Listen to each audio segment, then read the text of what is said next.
যাদের ত্যাগের বিনিময়ে আজকের এই নির্বাচন অনুষ্ঠান তাদের প্রতি কৃতজ্ঞতা প্রকাশ করেন বিএনপির স্থায়ী কমিটির সদস্য আমির খসরু মাহমুদ চৌধুরী।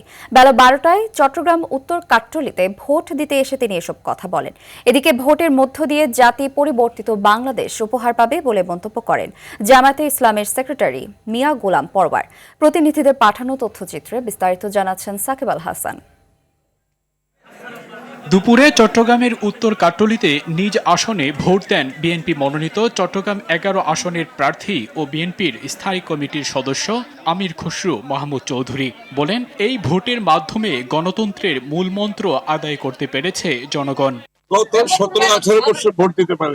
এই ভোটের জন্য অনেক মানুষের অনেক ত্যাগ স্বীকার করতে হচ্ছে। খুলনায় নিজ আসনে ভোট দিয়ে জামায়াতে ইসলামী সেক্রেটারি মিয়া গোলাম পরওয়ার বলেন, এই ভোটের মধ্য দিয়ে জাতি পরিবর্তিত বাংলাদেশ উপহার পাবে। উৎসবমুখর পরিবেশে তারা হাসি মুখে ভোট দিচ্ছে এবং আমি তার মধ্য দিয়ে একজন ভোটার হিসেবে ভোট দিতে পারলাম।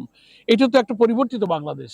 সকাল 7:30টায় লক্ষ্মীপুর পৌরসভার লামচুরি সরকারি প্রাথমিক বিদ্যালয়ে ভোট কেন্দ্রে ব্যালট পেপারে সিল দেন বিএনপির যুগ্ম মহাসচিব ও লক্ষ্মীপুর 3 আসনের প্রার্থী শহীদ উদ্দিন চৌধুরী এনি।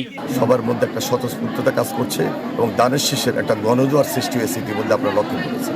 সকালে টাঙ্গাইল 2 আসনে ভোট দিয়েছেন বিএনপির ভাইস চেয়ারম্যান ও সাবেক উপমন্ত্রী অ্যাডভোকেট আব্দুস সালাম পিন্টু। 17 বছর পরে মানুষ ভোট দিতে পারতেছে, চারিদিক থেকে মানুষ ভোট দেওয়ার জন্য উৎসাহ নিয়ে কেন্দ্রে উপস্থিত হয়েছে। আমি দেখলাম মহিলাদের মধ্যে উৎসাহ অনেক বেশি। নেত্রকোনা 1 আসনে বিএনপির প্রার্থী ব্যারিস্টার কাইসার কামাল ভোট দেন। এদিকে বগুড়া 1 আসনের সারিয়াকান্দি এবং সোনাতলা উপজেলার বিভিন্ন ভোট কেন্দ্র পরিদর্শন করেছেন ইউরোপীয় ইউনিয়নের ইলেকশন অবজারভেশন মিশন টিম। দুপুর 12:30টার দিকে সারিয়াকান্দি সরকারি বালক উচ্চ বিদ্যালয় ভোট কেন্দ্র পরিদর্শন করেন তারা।